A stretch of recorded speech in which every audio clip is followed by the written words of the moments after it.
ate abantu abaliko obali kubanga omuntu wa wansi enfuna ye ntono so bwagula sabuni ku ssente nnyingi ennyo bambi aba anyigirizibwa nnyo okusinga omuntu alina kyalinawo.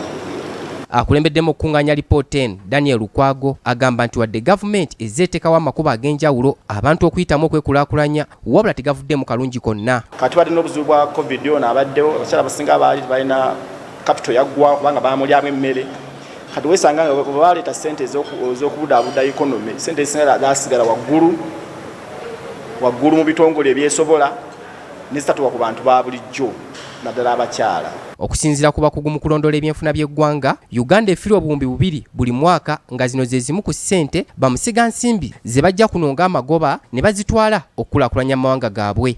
Ekitegeeza nti tufiirwa ssente nnyingi nnyo olw'ebintu ebyo nga ziri kumpi mu buwumbi 2 ezigendedde awo olw'ebintu bazibala nga ziri nga mu mwaka buwumbi nga 2 bugendera awo kubanga zino kampani zengejjirwamu ebintu byabwe ssente bazifulumya ebweru wa Uganda bakakensa bagamba nti obuwumbi 50,000 gavumenti bweteeka mu bamusigansimbi abaggwira nga muno mulimu n'okubasonyiwa emisolo zikosa kinene nnyo ebyenfuna by'eggwanga. Kakati ogenda n'osanga nti omwaka guno bwe tukozeeko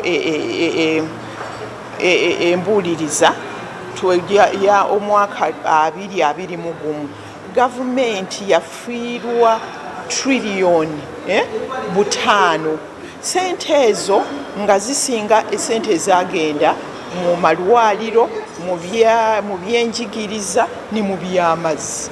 Jenny Nalunga agamba nti bazze balondoola bamusigansimbi abajja kuno gavumenti beteekamu ssente wabula ebyembi bangi bamaliriza babuzeewo nga ne ssente z'eggwanga bagenze nazo. Ono awadde ekyokulabirako eky'omukyala yali yaweebwa eddimu okuzimba eddwaliro ly'e Lubowa kyokka n'okutuusa leero mpaawo kye yakoze.